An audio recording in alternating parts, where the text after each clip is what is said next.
Hello aspirants, welcome to unlock GS academy. चलिए start करते हैं फरवरी मंथ का 12th सेशन, जिसमें हम न्यूज़पेपर के एग्जाम ओरिएंटेड इंपॉर्टेंट न्यूज़ को मल्टीपल चॉइस क्वेश्चन के थ्रू कवर करते हैं। तो चलिए देख लेते हैं आज हम कौन से टॉपिक डिस्कस करने वाले हैं। प्रीवियस 96 टॉपिक हम प्रीवियस 11 सेशन में कवर करा चुके हैं, जिसका लिंक आपको डिस्क्रिप्शन में मिल जाएगा।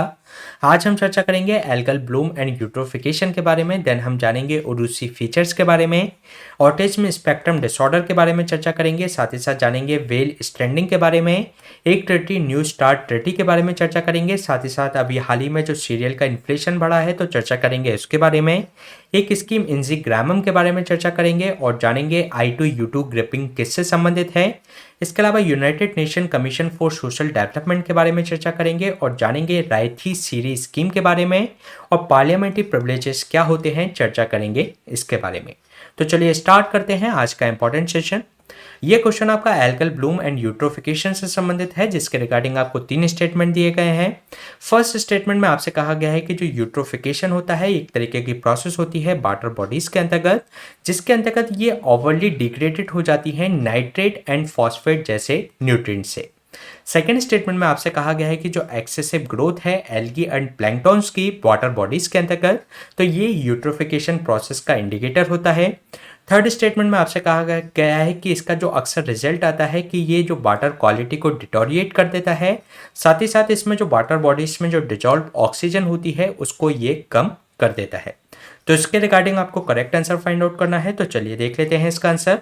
इसमें जो फर्स्ट स्टेटमेंट में जो बात की गई है कि यूट्रोफिकेशन एक प्रोसेस है जिसके अंतर्गत वाटर बॉडीज एक तरीके से ओवरली डिग्रेडेड नहीं बल्कि ओवरली इनरिच्ड हो जाती है न्यूट्रिएंट से, जिसमें नाइट्रेट एंड जो फॉस्फेट होता है उनकी अधिकता इसके अंतर्गत हो जाती है। तो ये इसके अंतर्गत रॉन्ग स्टेटमेंट है। इसलिए इसके अलावा जो सेकंड स्टेटमेंट है कि एक्सेसिव ग्रोथ एल्गी और प्लैंक्टॉन्स की वाटर बॉडीज के अंतर्गत ये इंडिकेटर होती है यूट्रोफिकेशन प्रोसेस का, तो ये इसके अंतर्गत करेक्ट स्टेटमेंट है।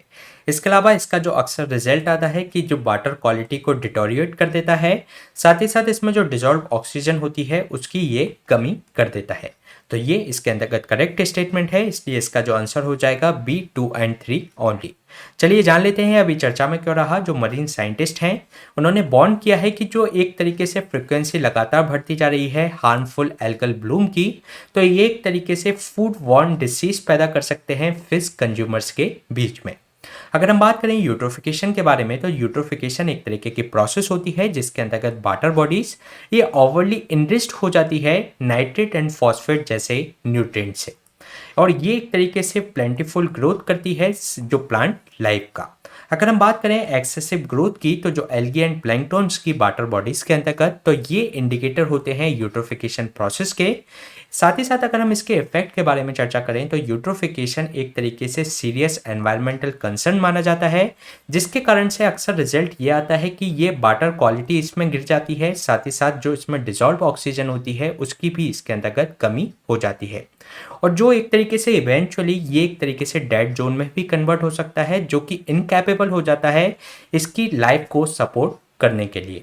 इसके साथ ही न्यूट्रिएंट के आधार पर इसको कई जो इस कैटेगराइज किया जाता है लेक को। फर्स्ट है ओलिगोट्रॉफिक लेक, जिसके अंतर्गत जो वेरी लो न्यूट्रिएंट्स होते हैं। इसके अलावा मीजोट्रॉफिक लेक होती है जिसमें मॉडरेट न्यूट्रिएंट्स होते हैं।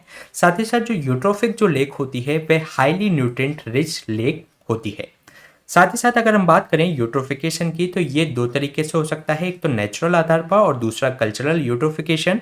कल्चरल यूट्रोफिकेशन ये जो होता है वह होता है ह्यूमन एक्टिविटीज़ के कारण, जिसके कारण से जो भी इंडस्ट्रियल जो इफ्लुएंट्स हैं, जो वेस्ट वाटर है वह डायरेक्ट लेक में छोड़ दिया जाता है। साथ ही साथ जो एग्रीकल्चर फील्ड पर जो फर्टिलाइजर का यूज किया जाता है, तो वह भी एक तरीके से उस वह वाटर बहकर लेक में चला जाता है, जिससे कि वह एक न्यूट्रिएंट रिच हो जाती है वह लेक, जिससे उसमें यूट्रोफिकेशन प्रोसेस ये इसको बढ़ावा देता है।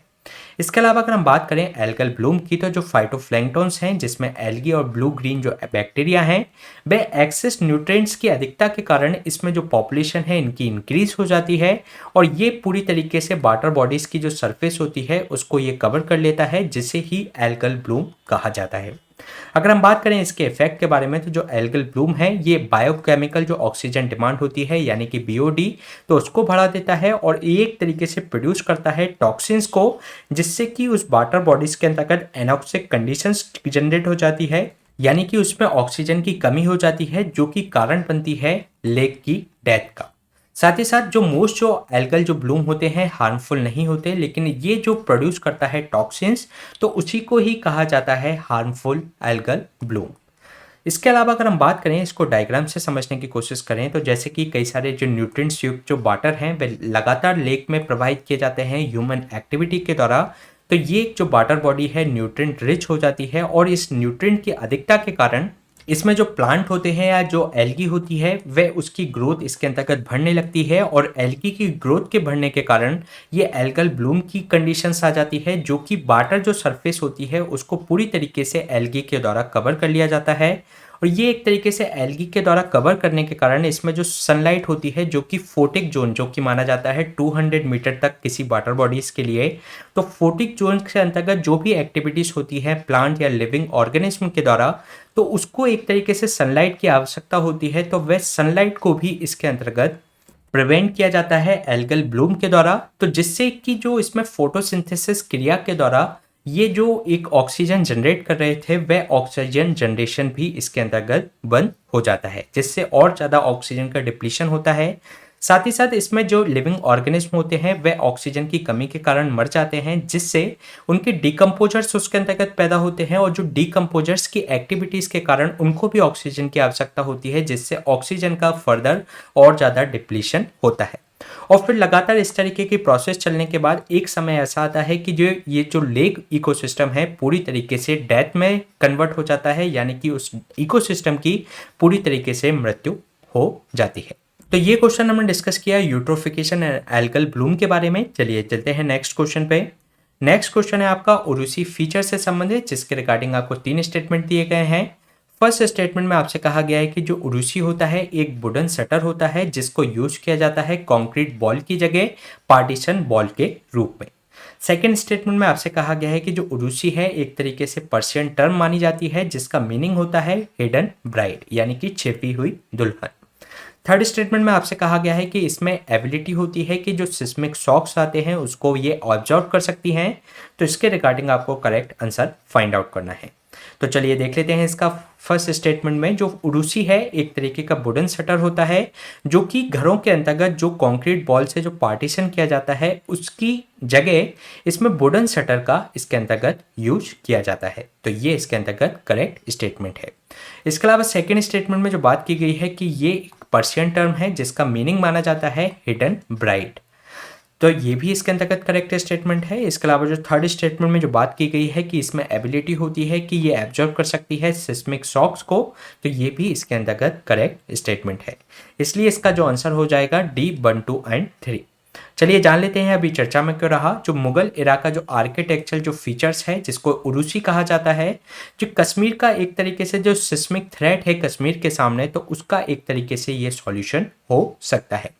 अगर हम बात करें उरूसी आर्किटेक्चर के बारे में, तो जो उरूसी है एक तरीके का वुडन शटर होता है जो कि घरों में जो कंक्रीट बॉल से जो पार्टीशन किया जाता है उसकी जगह इसमें एक वुडन शटर का उपयोग किया जाता है बॉल की जगह इसमें जो पार्टीशन करने में। जैसे कि एक बहुत बड़ा रूम है उसका अगर पार्टीशन करना है तो इसमें कंक्रीट बॉल की जगह वुडन शटर का इसके अंतर्गत प्रयोग किया जाता है। इसके अलावा इसका जो पर्शियन टर्म है जिसका नाम है एक तरीके से मीनिंग माना जाता है हिडन ब्राइड। इसके अलावा ये एक तरीके का ऑक्टागोनल और डेकागोनल ऑर्नामेंटल पिलर भी हो सकते हैं। और जो उरूसी है एक तरीके से जो वुडन शटर इसमें यूज किया जाता है, इसको एक तरीके से रोल्ड अप भी किया जा सकता है, यानी कि इस पार्टीशन को रोल्ड अप करके इसको हटाया भी जा सकता है। इसके साथ ही जो श्रीनगर के अंतर्गत जो जलाली हाउस है वह एक तरीके का जो एक बेस्ट एग्जाम्पल है इस आर्किटेक्चरल एलिमेंट्स का। और अगर हम इसके सैलिएंट फीचर्स की बात करें तो इसमें एबिलिटी है क्योंकि सिस्मिक शॉक्स आते हैं उसको एब्जॉर्ब करने की, और उसके सामने ये एक तरीके से विथस्टैंड रह सकता है। तो ये हमने बात की उरूसी फीचर्स के बारे में। चलिए चलते हैं नेक्स्ट क्वेश्चन पे। नेक्स्ट क्वेश्चन है आपका ऑटिज्म स्पेक्ट्रम डिसऑर्डर से संबंधित, जिसके रिगार्डिंग आपको 3 स्टेटमेंट दिए गए हैं। फर्स्ट स्टेटमेंट में आपसे कहा गया है कि जो ऑटिज्म स्पेक्ट्रम डिसऑर्डर होता है ये जो टर्म यूज की जाती है जो ग्रुप ऑफ न्यूरो डेवलपमेंट जो डिसऑर्डर्स होते हैं उनको डिस्क्राइब करने के लिए। सेकेंड स्टेटमेंट में आपसे कहा गया है कि जो रिसर्चर का ऐसा मानना है कि जो जेनेटिक कंडीशंस होती हैं वे प्रोमिनेंट रोल प्ले करती हैं इस डिसऑर्डर के लिए। थर्ड स्टेटमेंट में आपसे कहा गया है कि इससे जो सफ़र होता है ऑटिज्म स्पेक्ट्रम डिसऑर्डर से, तो उसको डिफ़िकल्टीज आती है कि वह डेवलप कर सके, साथ ही साथ मेंटेन कर सके फ्रेंडशिप, साथ ही साथ कम्युनिकेशन कर सके अपने पीयर से, साथ ही साथ जो कॉमन बिहेवियर हैं डे टू डे लाइफ के, तो उसको समझने में उसको मुश्किल आती है। तो इसके रिगार्डिंग आपको करेक्ट आंसर फाइंड आउट करना है, तो चलिए देख लेते हैं इसका आंसर।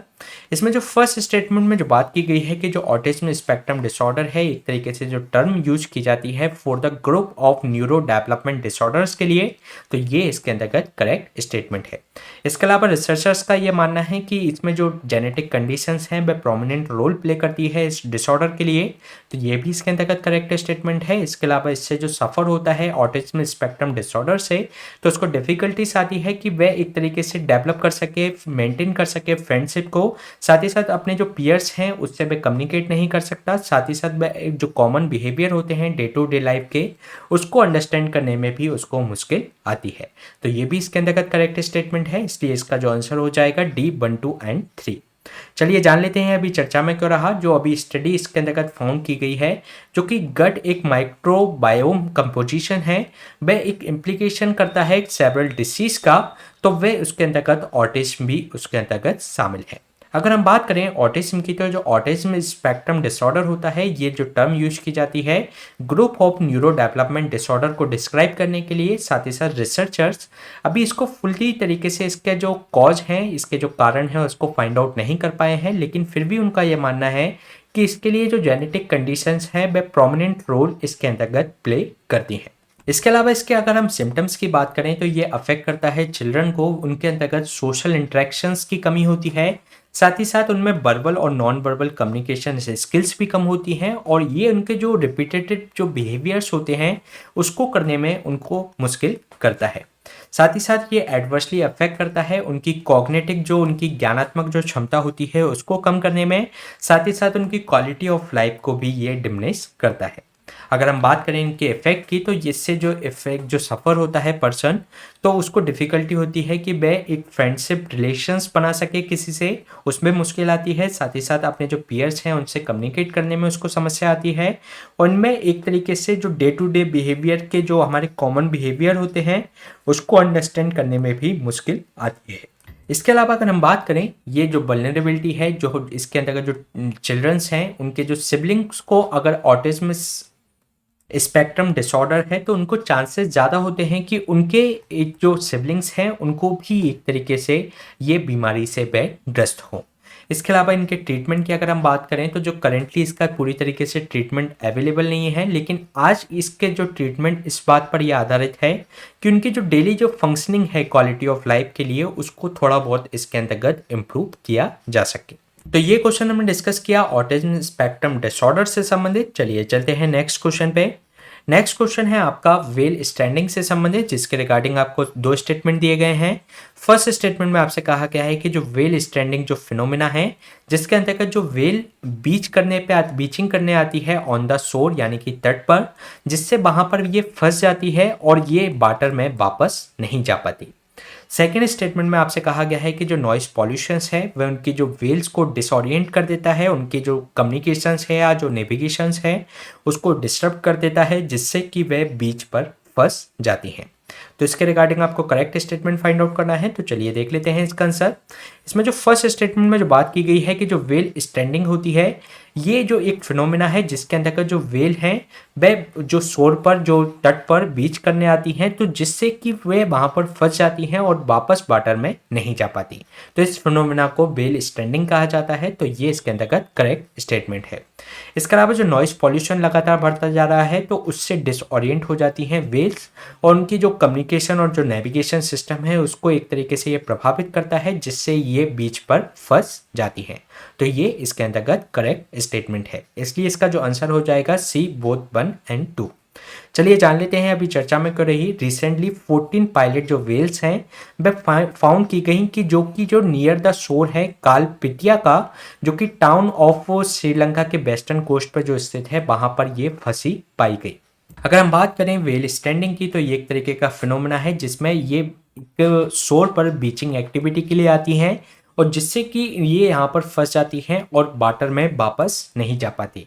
अदर जो एक्वेटिक एनिमल्स हैं जैसे कि डॉल्फिन या पोर्पोइसेस जो होते हैं वे भी बीचिंग एक्टिविटी के लिए तट पर आते हैं। अगर हम बात करें जो स्टैंडिंग जो इवेंट्स हैं इसमें सिंगल एनिमल्स के साथ साथ कभी कभी मास स्टैंडिंग भी हमें देखने को मिलती है, जिसमें 100 ऑफ जो मरीन एनिमल्स हैं वे एक समय पर तट पर फंस जाते हैं। अगर हम बात करें इनके कारण की व्हेल स्टैंडिंग की, तो जो मास स्टैंडिंग का सबसे बड़ा कारण यह है कि जो एक तरीके से टोपोग्राफी है उस रीजन की वह एक कारण बनता है। साथ ही साथ इलनेस और जो ह्यूमन एक्टिविटीज़ हैं जो लगातार बढ़ रही हैं, इंक्रीज हो रहा है लगातार नॉइस पॉल्यूशन, तो वह भी इसका एक कारण है। अगर हम बात करें व्हेल स्टैंडिंग के जो हॉट स्पॉट हैं, जो मेजर हॉट स्पॉट हैं जहाँ पर बीचिंग एक्टिविटी के लिए एक्वेटिक एनिमल्स आते हैं वह हैं तस्मानिया, न्यूजीलैंड का जो गोल्डन बे है, साथ ही साथ मैसाचुसेट्स, कैप कॉड है यूनाइटेड स्टेट्स के अंतर्गत। तो यहाँ पर बीचिंग एक्टिविटी के लिए कई सारे एक्वेटिक एनिमल्स आते हैं और यहीं पर कई सारे इंस्टेंसेस देखे जाते हैं स्ट्रैंडिंग के। इसके अलावा अगर हम बात करें जो ह्यूमन एक्टिविटी किस तरीके से प्रभावित करती है व्हेल स्टैंडिंग को, तो जो नॉइस पॉल्यूशन लगातार बढ़ता जा रहा है ह्यूमन एक्टिविटी के कारण, तो ये उसको डिसओरिएंट कर देता है व्हेल्स को और उनकी जो कम्युनिकेशन और जो नेविगेशन सिस्टम को एक तरीके से डिसरप्ट कर देता है, जिसके कारण से ये बीच पर फंस जाती हैं। साथ ही साथ लगातार जो ग्लोबल वार्मिंग बढ़ती जा रही है, जिससे कि जो टेम्परेचर लगातार बढ़ता जा रहा है, तो वे एक तरीके से इनकी जो प्रे और जो प्रेडेटर के जो डिस्ट्रीब्यूशन है वह लगातार उसको चेंज कर रहा है, जिससे कि उनको अपने प्रे को ढूंढने के लिए व्हेल्स को इनको तट के समीप आना पड़ता है, तो जिसके कारण से ये कभी कभी तट पर फंस जाती हैं। तो ये हमने बात की व्हेल स्टैंडिंग के बारे में। चलिए चलते हैं नेक्स्ट क्वेश्चन पे। नेक्स्ट क्वेश्चन है आपका एक ट्रीटी, न्यू स्टार्ट ट्रीटी से संबंधित, जिसके रिगार्डिंग आपको 3 स्टेटमेंट दिए गए हैं। फर्स्ट स्टेटमेंट में आपसे कहा गया है कि ये जो ट्रीटी है यूनाइटेड स्टेट्स ऑफ अमेरिका और नॉर्थ कोरिया के बीच में है, जिसके अंतर्गत ये रिडक्शन और लिमिट किया जाएगा स्ट्रेटेजिक ऑफेंसिव आर्म्स को। सेकेंड स्टेटमेंट में आपसे कहा गया है कि ये फोर्स में आई थी February 5, 2011 में, और ये एक न्यू वेरीफाइबल जो लिमिट्स और इन्होंने लगाई थी इंटरकॉन्टिनेंटल रेंज न्यूक्लियर वेपन्स के लिए। थर्ड स्टेटमेंट में आपसे कहा गया है कि ये केवल एकमात्र अब जो ट्रीटी बची है, रिमेनिंग जो न्यूक्लियर आर्म कंट्रोल ट्रीटी है बिटवीन द 2 कंट्रीज। तो इसके रिगार्डिंग आपको करेक्ट आंसर फाइंड आउट करना है, तो चलिए देख लेते हैं इसका आंसर। इसमें जो फर्स्ट स्टेटमेंट में जो बात की गई है कि ये जो ट्रीटी है between the United States of America and Russia के बीच में, ना कि नॉर्थ कोरिया के बीच में, तो ये इसके अंतर्गत रॉन्ग स्टेटमेंट हो जाएगा। इसके अलावा ये फोर्स में आई थी February 5, 2011 में, और इसने न्यू वेरीफाइबल लिमिट्स लगाई थी इंटरकॉन्टिनेंटल रेंज न्यूक्लियर वेपन्स पर, तो ये इसके अंतर्गत करेक्ट स्टेटमेंट है। इसके अलावा ये जो only remaining nuclear arm control treaty रह गई है बिटवीन द 2 कंट्रीज, तो ये भी इसके अंतर्गत करेक्ट स्टेटमेंट है। इसलिए इसका जो आंसर हो जाएगा A, 2 and 3 ओनली। चलिए जान लेते हैं ये अभी चर्चा में क्यों रहा। जो रिसेंटली रसिया जो प्रेसिडेंट हैं व्लादिमीर पुतिन, उन्होंने अनाउंस किया है कि रसिया सस्पेंड कर रहा है जो पार्टिसिपेशन इन न्यू स्टार्ट के अंतर्गत, तो उसको एक तरीके से उससे वह बाहर निकल रहा है।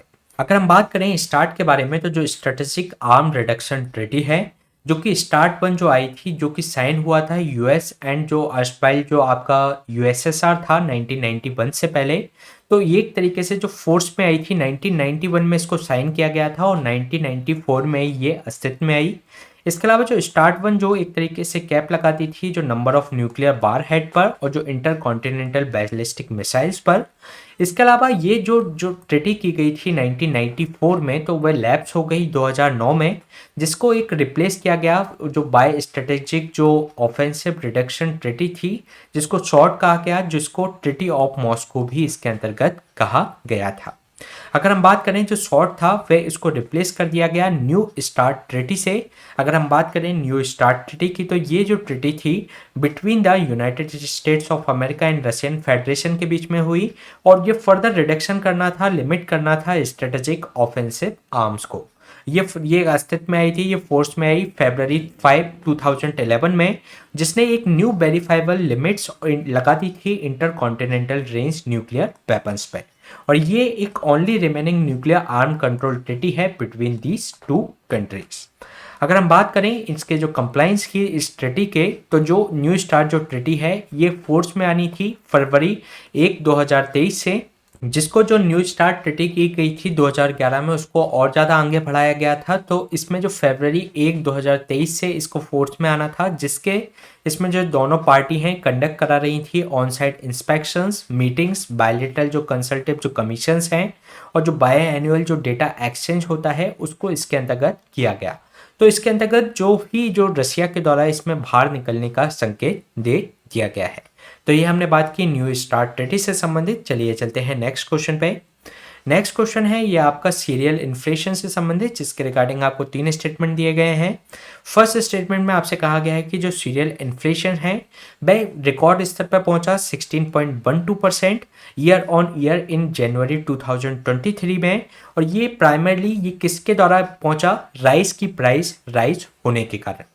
सेकेंड स्टेटमेंट में आपसे कहा गया है कि जो क्लाइमेट चेंज है, इंडिया के जो बीट क्रॉप जो वल्नरेबल है, टर्मिनल जो हीट स्ट्रेस है उसके लिए, और जो फाइनल जो एक ग्रेन फॉर्मेशंस होता है और जो फिलिंग स्टेज के लिए, उसके लिए भी ये वल्नरेबल है।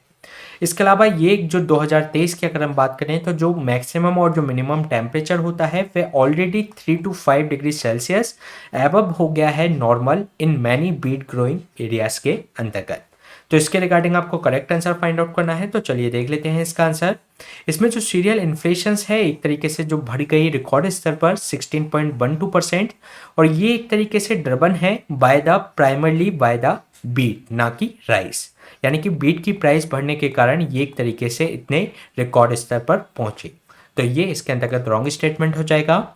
इसके अलावा जो क्लाइमेट चेंज लगातार हो रहा है और जो इंडिया का जो बीट जो क्रॉप वल्नरेबल होता है, इसकी जो टर्मिनल जो हीट स्ट्रेस होती है, यानी कि जो ग्रो किया जाता है जो गेहूं को, तो उसको जब काटा जाता है तो उस समय जो उनकी टर्मिनल जो हीट स्ट्रेस होती है और जो फाइनल ग्रेन जो फॉर्मेशंस होता है या जो फिलिंग स्टेज होती है, वह उसमें हीट स्ट्रेस के कारण वह एक तरीके से उसको प्रभावित करती है।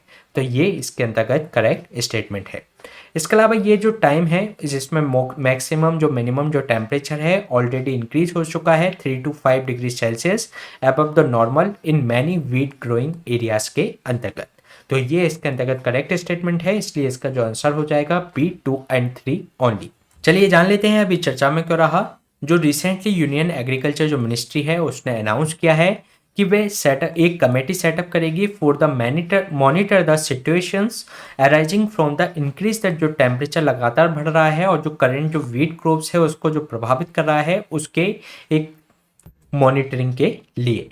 इसके अलावा अगर हम बात करें बैकग्राउंड की, तो जो सीरियल इन्फ्लेशन है वह रिकॉर्ड स्तर पर पहुंचा 16.12%, और ये एक तरीके से ड्रिवन था primarily by the wheat and आटा के द्वारा। अगर हम बात करें जिसके अंतर्गत जो कंज्यूमर जो प्राइस थी वह एनुअल जो इंक्रीज हुआ था इसके अंतर्गत बीट के अंतर्गत 25.05%। इसके अलावा जो वीट स्टॉक है गवर्नमेंट गोडाउन्स के अंतर्गत वह भी एक तरीके से काफ़ी कम हुआ है और ये लोएस्ट है, और जो कितना है 154.44 लाख टन फरवरी 1 के आंकड़े के अनुसार।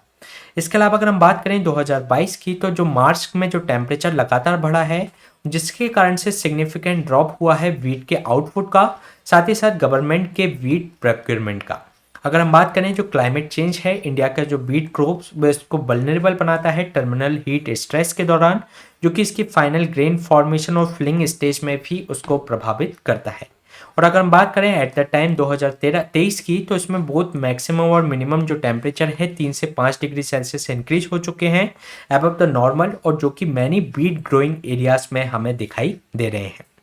अगर हम बात करें बीट के बारे में, तो जो बीट इसको 140 से 145 दिन लगते हैं इसकी प्लांट को पूरी तरीके से ग्रो होने में, और ये जो मोस्टली प्लांटेड किया जाता है नवंबर के अंतर्गत। अगर हम बात करें before the middle of the month, जो पंजाब के अंतर्गत, जो हरियाणा, राजस्थान, मध्य प्रदेश के अंतर्गत, और जो पोस्ट ऑफ द जो हार्वेस्टिंग होता है पेडी और जो कॉटन और सोयाबीन के बाद इसको बोया जाता है। तो पंजाब, हरियाणा, राजस्थान और मध्य प्रदेश में मिडल ऑफ द मंथ में बोया जाता है, और जो बिहार और जो उत्तर प्रदेश है उसके second half of the month में इसको बोया जाता है after the sugarcane and paddy के बाद में।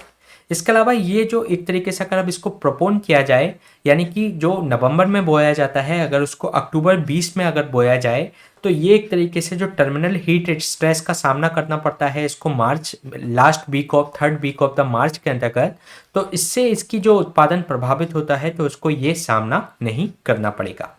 ये एक तरीके से कंफर्टेबली हार्वेस्ट कर सकेंगे मार्च के एंड तक। अगर हम बात करें गवर्नमेंट इस तरीके के एफर्ट कर रही है कि जो वीट क्राइसिस है तो उसको किस तरीके से रोका जाए। जो आईसीआर के जो साइंटिस्ट हैं उन्होंने एक तरीके से न्यू क्लाइमेट स्मार्ट वेराइटीज को तैयार किया है जो कि एक तरीके से अर्ली सोइंग किया जा सकता है, यानी कि इसको नवंबर से पहले इसको बोया जा सकता है, जो कि एक तरीके से जो मार्च एंड में जो उसको हीट स्ट्रेस का सामना करना पड़ता है वह उसको एक तरीके से सामना नहीं करना पड़ेगा। और ये जो इंडियन एग्रीकल्चर जो रिसर्च इंस्टीट्यूट है IARI के जो साइंटिस्ट हैं उन्होंने डेवलप किए हैं 3 varieties of fight climate change के लिए, जो कि एक तरीके से प्रपूर्ण एक harvesting period of beet crops इसके अंतर्गत की जा सकती है। और ये जो 3 वेराइटी हैं SD-CSW18, SD-3410, SD-3385। तो ये क्वेश्चन हमने डिस्कस किया जो वीट की प्राइसेस लगातार बढ़ रही हैं उसके बेस पर। चलिए चलते हैं नेक्स्ट क्वेश्चन पे। नेक्स्ट क्वेश्चन है इंजीग्रामम स्कीम से संबंधित है। ये जो अभी इंट्रोड्यूस की गई है कुलाथूर ग्राम पंचायत के अंतर्गत इन तिरुवनंतपुरम के अंतर्गत, ये किस फसल के लिए इसको एक तरीके से इस स्कीम को शुरू किया गया है। तो इसके रिगार्डिंग आपको 4 ऑप्शन दिए गए हैं, जिंजर यानी कि अदरक, चिली मिर्च, कैश्यू काजू, कोकोनट नारियल। तो इसमें से चारों में से कौन सी फसल के लिए इस स्कीम को शुरू किया गया है। तो चलिए जान लेते हैं। ये जो कुलाथूर ग्राम पंचायत है जो कि तिरुवनंतपुरम में स्थित है, यहाँ पर जो इंजीग्रामम जो स्कीम जो तैयार की गई है तो ये की गई है जिंजर के लिए, यानी कि अदरक की फसल के लिए। अगर हम बात करें इस स्कीम के बारे में तो ये जो न्यू स्कीम है जिसका नाम है इंजीग्रामम, तो ये इंट्रोड्यूस की गई है कुलाथूर ग्राम पंचायत के अंतर्गत इन तिरुवनंतपुरम में, जो कि कल्टीवेट करेंगे जिंजर को। अगर हम बात करें इंजीग्रामम में तो ये एक तरीके से इनिशिएटिव है पंचायत ऑफ कुलाथूर कृषि भवन का, जो कि एक तरीके से पायलट प्रोजेक्ट के लिए 250 फार्मर्स के लिए जो कि बोएंगे जिंजर को, तो उनके लिए ये शुरू किया गया है।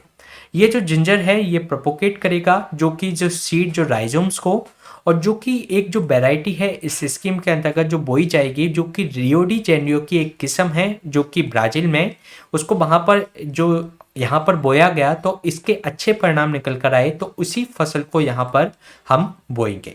अगर हम बात करें प्रायर तो जो इनिशिएटिव शुरू होने से पहले ये एक तरीके से यहाँ पर जिंजर नहीं बोया जाता था इन द तिरुवनंतपुरम डिस्ट्रिक्ट के अंतर्गत। और ये जो ईल्ड है आफ्टर द जो इंटरवेंशंस इस स्कीम के इंटरवेंशंस के दौरान जो इंकरेज कर रही है फार्मर्स को कि वे एक फर्दर जो जिंजर कल्टीवेशन को अपने फार्म पर बोए। और ये एक तरीके से एक इंटरवेंशंस है हेल्प द फार्मर्स कि वे एक तरीके से मल्टी क्रॉपिंग पैटर्न्स की तरफ जाएं, जो कि एक तरीके का इंश्योर करता है sustainable in their agriculture practice के अनुसार। तो ये हमने बात की इंजीग्रामम स्कीम के बारे में। चलिए चलते हैं नेक्स्ट क्वेश्चन पे। नेक्स्ट क्वेश्चन है आपका I2U2 ग्रुपिंग से संबंधित, जिसके रिगार्डिंग आपको 3 स्टेटमेंट दिए गए हैं। फर्स्ट स्टेटमेंट में आपसे कहा गया है कि जो I2U2 इनिशिएटिव है ये न्यू ग्रुपिंग है बिटवीन जो अमंग्स इंडिया, ईरान नहीं बल्कि इजराइल, USA एंड UAE के बीच में। तो ये इसके अंतर्गत रॉन्ग स्टेटमेंट हो जाएगा। इसके अलावा सेकेंड स्टेटमेंट में जो बात की गई है कि ये जो इनिशियली फॉर्म किया गया था 2021 में अब्राहम अकॉर्ड के फॉलोइंग्स में, जो कि शुरू किया गया था between the Israel and Saudi Arabia. तो सऊदी अरबिया के बीच में नहीं बल्कि यूनाइटेड अरब एमिरेट्स के बीच में इसको अब्राहम अकॉर्ड को साइन किया गया था टू डील विद इशू जो कंसर्निंग है मैरीटाइम सिक्योरिटी से, इंफ्रास्ट्रक्चर से और ट्रांसपोर्ट एट देयर रीजन। तो ये भी इसके अंतर्गत रॉन्ग स्टेटमेंट हो जाएगा। इसके अलावा थर्ड स्टेटमेंट में जो बात की गई है कि with the help of private sector जो कैपिटल और जो एक्सपर्टीज है इसमें कंट्रीज में एक तरीके से मॉडर्न इंफ्रास्ट्रक्चर के अंतर्गत उनको यूज किया जाएगा। तो ये इसके अंतर्गत करेक्ट स्टेटमेंट है, इसलिए इसका जो आंसर हो जाएगा C3 ओनली। चलिए जान लेते हैं अभी चर्चा में क्या रहा। जो I2U2 जो ग्रुपिंग है एक तरीके से डिस्कस किया इन्होंने बिल्डिंग इंटीग्रेटेड एग्रीकल्चर फैसिलिटीज के लिए across the India at its जो रिसेंट इसकी मीटिंग हुई आबू धाबी के अंतर्गत, उसके अंतर्गत। अगर हम बात करें I2U2 ग्रुपिंग के बारे में तो ये जो इनिशिएटिव है न्यू ग्रुपिंग है amongst the India, Israel, USA and UAE के बीच में, यानी कि इसमें I से 2 कंट्री और जो U से 2 कंट्री इसके अंतर्गत शामिल हैं।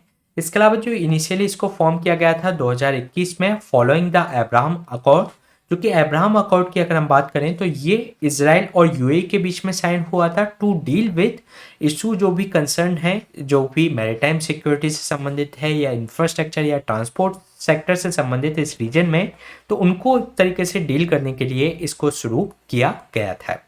इसके अलावा अगर हम बात करें एट दैट टाइम जो ग्रुपिंग है इसको कहा गया था international forum for economic corporations, और जो इसके अंतर्गत 6 एरिया ऑफ कॉपरेशंस इसके अंतर्गत डिसाइड किए गए थे म्यूचुअली रूप से। और ये जो 6 कॉपरेशन जो एरियाज हैं वह हैं water, energy, transportation, space, health and food security. इसके अलावा अगर हम बात करें with the help of private sector and the capital and expertise, यहाँ पर जो मॉडर्नाइज जो इंफ्रास्ट्रक्चर है, जो इंफ्रास्ट्रक्चर को मॉडर्नाइज करने का प्रयास किया जाएगा, साथ ही साथ एक्सप्लोर किया जाएगा लो कार्बन डेवलपमेंट्स को, एवेन्यूज फॉर द इंडस्ट्रीज को, साथ ही साथ पब्लिक हेल्थ, और प्रमोट किया जाएगा development of critical emerging and green technologies को। अगर हम इसके सिग्निफिकेंस की बात करें तो ये जो ग्रुपिंग है एक तरीके से ग्रेट जियोपॉलिटिकल सिग्निफिकेंस रखती है। नॉट ओनली ये रिवाइटलाइज कराएगी, साथ ही साथ री एनर्जाइज कराएगी the system of alliance and partnership around the world.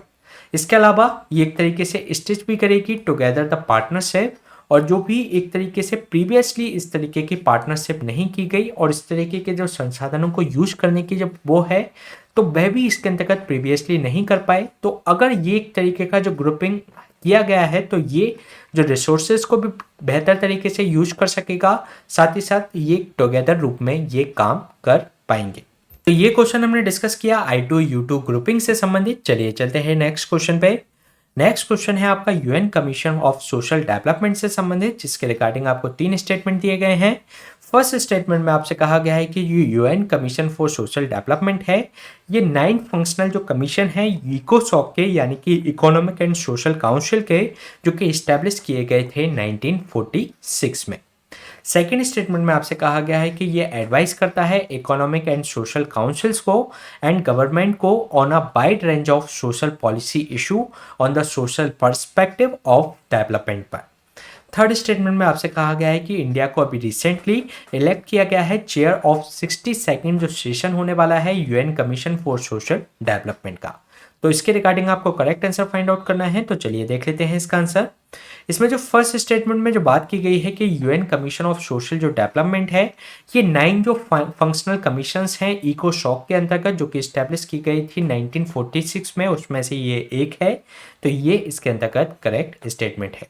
इसके अलावा ये एडवाइस करता है इकोसॉक को और गवर्नमेंट्स को wide range of social policy issue और सोशल पर्सपेक्टिव ऑफ डेवलपमेंट के लिए, तो ये भी इसके अंतर्गत करेक्ट है। इसके अलावा थर्ड स्टेटमेंट में जो 62nd जो सेशन होने वाला है UN commission for social development का, तो रिसेंटली भारत को उसमें चेयर के रूप में चेयरमैनशिप उसको दी गई है, तो ये भी इसके अंतर्गत करेक्ट स्टेटमेंट है। इसलिए इसका जो आंसर हो जाएगा डी 1, 2 एंड 3।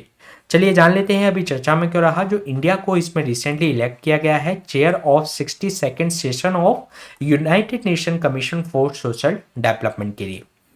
इसके अलावा अगर हम बात करें United nation commission for social development की, तो ये जो 9 फंक्शनल जो कमीशंस हैं इकोसॉक के अंतर्गत, तो उसमें से ये एक है जिसको इस्टेब्लिश किया गया था 1946 में। ये एडवाइस करता है जो इकोसॉक है, जो कि यूनाइटेड नेशन की जो प्रिंसिपल ऑर्गेनाइजेशन है उसके अंतर्गत है, जो और गवर्नमेंट को और साथ ही साथ जो wide range of social policy issue और सोशल पर्सपेक्टिव ऑफ डेवलपमेंट पर इनको एक तरीके से सजेशंस देता है। इसके अलावा ये जो कमीशंस हैं सर्व करता है प्राइमरली जो इंटर गवर्नमेंटल बॉडीज के रूप में, जो कि एक तरीके से डेलिब्रेट करता है upon the strengthen international cooperations on the social development issues पर।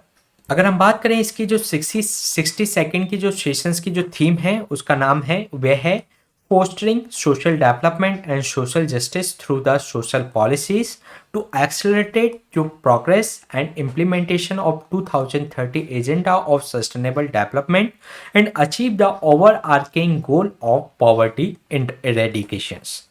इसके अलावा ये जो थीम है एम्फेसाइज करती है कि जो इम्पोर्टेंट कनेक्शंस हैं बिटवीन द सोशल डेवलपमेंट और सोशल जस्टिस के बीच में, साथ ही साथ ये फंडामेंटल्स हैं कि ये जो हम सस्टेनेबल डेवलपमेंट गोल्स को जो अचीव करना चाहते हैं तो उसके लिए ये फंडामेंटल्स हैं।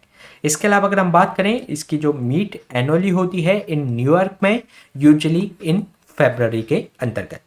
इसके अलावा अगर हम बात करें इसके पर्पस की, तो ये जो world summit for social development Copenhagen में जो आयोजित किया गया था 1995 में, तो इसमें जो CSOCD है यानी कि जो कमीशन फॉर सोशल डेवलपमेंट है, उसको एक तरीके से की UN बॉडी के रूप में पहले जाना जाता था, लेकिन ये एक तरीके से फॉलो अप रूप में जो कोपेनहेगन जो डिक्लेरेशन के अंतर्गत जो भी इसके अंतर्गत जो डिसाइड किया गया उसके लिए भी ये कार्य करती है। इसके अलावा 2006 में जो कमीशंस है एक तरीके से की सोशल डेवलपमेंट जो थीम के आधार पर इसको एक तरीके से कोपेनहेगन समिट के अंतर्गत भी जिम्मेदारी दी गई। इसके अगर हम हेडक्वार्टर की बात करें तो न्यूयॉर्क में स्थित है, और इसकी जो मेंबरशिप अगर जो ओरिजिनली बात करें 1946 में तो वह 18 थी, लेकिन अब ये बढ़कर 46 हो गई है। और इसमें जो मेंबर जो इलेक्ट किए जाते हैं बाय द इकोसॉक जो बेस्ड जो इक्विटेबल जो ज्योग्राफिकल डिस्ट्रीब्यूशन की जो बात की जाती है फॉर द 4 ईयर टर्म्स, तो उसके आधार पर इकोसॉक द्वारा इसके मेंबर्स को इलेक्ट किया जाता है। और ये जो कमीशन फॉर सोशल डेवलपमेंट है और जो 62nd जो अभी सेशन होने वाला है न्यूयॉर्क के अंतर्गत, तो उसके अंतर्गत जो सस्टेनेबल डेवलपमेंट जो गोल्स हैं जिसके अंतर्गत हमें 17 जो टारगेट्स दिए गए हैं, उसके अंतर्गत हमें जो फर्स्ट है नो पॉवर्टी और जो सेकंड है जीरो हंगर, तो वह भी इससे जुड़ता है, तो इसके लिए भी ये प्रयास करती है। तो ये हमने बात की United nation commission for social development के बारे में। चलिए चलते हैं नेक्स्ट क्वेश्चन पे। नेक्स्ट क्वेश्चन है आपका राइथिस सीरी स्कीम्स से संबंधित, जिसके रिगार्डिंग आपको 3 स्टेटमेंट दिए गए हैं। फर्स्ट स्टेटमेंट में आपसे कहा गया है कि इसका जो ऑफिशियल अनाउंसमेंट हुआ था इस स्कीम का during the Karnataka state budget 2019-20 में, तो ये इसके अंतर्गत करेक्ट स्टेटमेंट है। इसके अलावा इसका जो प्राइमरी ऑब्जेक्टिव है इस स्कीम का कि जो फार्मर्स हैं उनको असिस्ट करना और इसमें जो फाइनेंशियल असिस्टेंस है उनको प्रोवाइड कराना, साथ ही साथ क्रॉप ग्रोइंग जो एक्सपर्टीज है वह भी उसको इसके अंतर्गत प्रोवाइड कराना, तो ये भी इसके अंतर्गत करेक्ट स्टेटमेंट है। इसके अलावा थर्ड स्टेटमेंट में जो बात की गई है कि जो चीफ मिनिस्टर ऑफ कर्नाटक के द्वारा भी अनाउंस किया गया है कि इंसेंटिव दिया जाएगा 10,000 पर हेक्टेयर का वो फॉर देयर माइनर जो मिलेट प्रोडक्शंस हैं अंडर दिस स्कीम बढ़ाने के लिए, तो ये इसके अंतर्गत करेक्ट स्टेटमेंट है, इसलिए इसका जो आंसर हो जाएगा D1, 2 एंड 3। चलिए जान लेते हैं इसके बारे में। जो रायथीसिरी जो स्कीम है चीफ मिनिस्टर ऑफ कर्नाटक के द्वारा अभी हाल ही में अनाउंस किया गया कि 10,000 रुपए जो पर एकड़ के हेक्टेयर के हिसाब से उनको जो माइनर मिलेट जो प्रोडक्शंस करते हैं उसके लिए इनको इंसेंटिव्स दिया जाएगा रायथीसिरी स्कीम के अंतर्गत। अगर हम बात करें इस स्कीम की, तो इसका जो ऑफिशियल अनाउंसमेंट हुआ था इस स्कीम का during the Karnataka state budget 2019-20 के समय हुआ था, और इसका जो प्राइमरी ऑब्जेक्टिव था कि ये फार्मर को असिस्ट करें इन द वे पॉसिबल, और ये एक फाइनेंशियल असिस्टेंस के साथ साथ उनको क्रॉप ग्रोइंग जो एक्सपर्टीज की आवश्यकता होती है उनको भी ये प्रोवाइड कराता है। इसके अलावा इस स्कीम के जो टारगेट हैं वे क्रूशियल एस्पेक्ट्स हैं कि जिसके अंतर्गत इनको इम्प्लीमेंटेशन किया जाएगा। फर्स्ट ये है कि डेवलप किया जाएगा एग्रीकल्चर इंडस्ट्रीज को in the state of Karnataka के अंतर्गत, जो कि फोकस करेगा पॉन्ड्स एंड मिलेट्स पर। इसके अलावा इंपॉर्टेंटली इसमें जो एक तरीके से ऑफर करता है financial aid to the farmers और एग्रीकल्चर एम्प्लॉयज को in the state of Karnataka के अंतर्गत। अगर हम बात करें इसके बेनिफिट एंड फीचर्स की, तो जो रायथीसिरी जो स्कीम है एक तरीके से इंक्रीज करेगी organic cultivation in addition to the millet के साथ में। साथ ही साथ गवर्नमेंट ग्रांट कर रही है financial aid to the millet production के लिए कि उनको दिया जाएगा ₹10,000 पर एकड़। साथ ही साथ इसके अंतर्गत जो मनी है जो सेंड की जाएगी डायरेक्ट बैंक अकाउंट से, और जो गवर्नमेंट इसमें जो राइस फार्मर के लिए भी 750 पर एकड़ का इसके अंतर्गत इंसेंटिव देती है। और जो कर्नाटक एक एडॉप्ट कर रहा है इजराइल मॉडल्स को, जो कि माइक्रो इरिगेशन एक्टिविटीज़ के द्वारा जैसे कि इजराइल में एक्टिविटी की जाती हैं, तो उसके थ्रू ही एक तरीके से कर्नाटक में उसको एडॉप्ट किया जा रहा है, जो कि यूज करेगा less water to the grow crops. और ये जो गवर्नमेंट है ये बिल्ड कर रही है वाटर पॉन्ड्स और ड्राईलेट फार्मर्स को, जो कि यूज करेंगे एक तरीके से अदर प्रोग्राम्स भी इसके अंतर्गत शामिल किए जा सकेंगे। इसके अलावा अगर हम इसकी एलिजिबिलिटी की बात करें, तो जो इसमें जो एप्लीकेंट होगा इस स्कीम के लिए वह परमानेंट सिटीजन होना चाहिए कर्नाटक का, और फार्मर मस्ट भी एक तरीके से मिलेट्स को प्राइमरली रूप से ग्रो करेंगे, और मिनिमम इसमें 1 हेक्टेयर एग्रीकल्चर प्रॉपर्टी उसके पास होनी चाहिए इस प्रोग्राम के अंतर्गत। तो ये क्वेश्चन हमने डिस्कस किया रायथीसिरी स्कीम से संबंधित। चलिए चलते हैं नेक्स्ट क्वेश्चन पे। नेक्स्ट क्वेश्चन है आपका पार्लियामेंट्री प्रिविलेजेस से संबंधित, जिसके रिगार्डिंग आपको 2 स्टेटमेंट दिए गए हैं। फर्स्ट स्टेटमेंट में आपसे कहा गया है कि जो आर्टिकल 105 एंड आर्टिकल 194 जो ऑफ इंडियन कॉन्स्टिट्यूशन है वह मेंशन करता है कि certain privileges for the member of parliament and state assembly के लिए जिससे कि वह अपनी जो ड्यूटीज हैं उसको विदाउट एनी ऑब्स्ट्रक्शन वह परफॉर्म कर सके। सेकेंड स्टेटमेंट में आपसे कहा गया है कि जो प्रिविलेजेस जो एक तरीके से एक्सटेंड करता है freedom from arrest from the जो मेंबर्स हैं in the criminal cases during the continuation of the sessions of the house 40 days before it's commencement and 40 days after it conclusion, यानी कि सेशन स्टार्ट होने के 40 day पहले और session खत्म होने के 40 डेज बाद तक उनको इम्यूनिटी प्रोवाइड कराई जाती है क्रिमिनल केसेस पे कि उनको अरेस्ट नहीं किया जा सकता। तो इसके रिगार्डिंग आपको करेक्ट स्टेटमेंट फाइंड आउट करना है, तो चलिए देख लेते हैं इसका आंसर। इसमें जो फर्स्ट स्टेटमेंट में बात की गई है कि जो आर्टिकल 105 है वह मेंबर ऑफ पार्लियामेंट्स को और जो आर्टिकल 194 है वह एमएलएस को इंडियन कॉन्स्टिट्यूशन के अंतर्गत कुछ प्रिविलेजेस देता है जिससे कि वह अपनी जो ड्यूटीज हैं विदाउट एनी ऑब्स्ट्रक्शन उनको परफॉर्म कर सकें। तो ये इसके अंतर्गत करेक्ट स्टेटमेंट है। इसके अलावा सेकेंड स्टेटमेंट में जो बात की गई है कि इनको अरेस्ट से एक तरीके से एक छूट दी गई है, लेकिन ये क्रिमिनल केसेस पे नहीं दी गई, केवल ये सिविल केसेस पे दी गई है। और इसके अंतर्गत ये प्रावधान है कि जैसे सेशन स्टार्ट हुआ उस सेशन के 40 डेज बिफोर और जो 40 डेज आफ्टर द सेशन इनको गिरफ्तार नहीं किया जा सकता। सिविल केसेस पर इनकी एक तरीके से उनको इसमें छूट दी गई है। तो ये इसके अंतर्गत रॉन्ग स्टेटमेंट हो जाएगा, इसलिए इसका जो आंसर होगा A1 ओनली। चलिए जान लेते हैं अभी चर्चा में क्यों रहा। जो राज्यसभा जो चेयरमैन हैं उन्होंने कहा है कि आस्क द प्रिविलेजेस पैनल को कि वे इन्वेस्टिगेट करें जो डिसऑर्डरली जो कंडक्ट किया गया 12 एमपीज को। तो इसके अंतर्गत जो भी इनके अंतर्गत डिसऑर्डरली कंडक्ट किए गए हैं पार्लियामेंट के अंतर्गत, तो उन 12 एमपीज के मिसकंडक्ट को ये जो प्रिविलेजेस जो पैनल होता है वह एक तरीके से इन्वेस्टिगेट करेगी।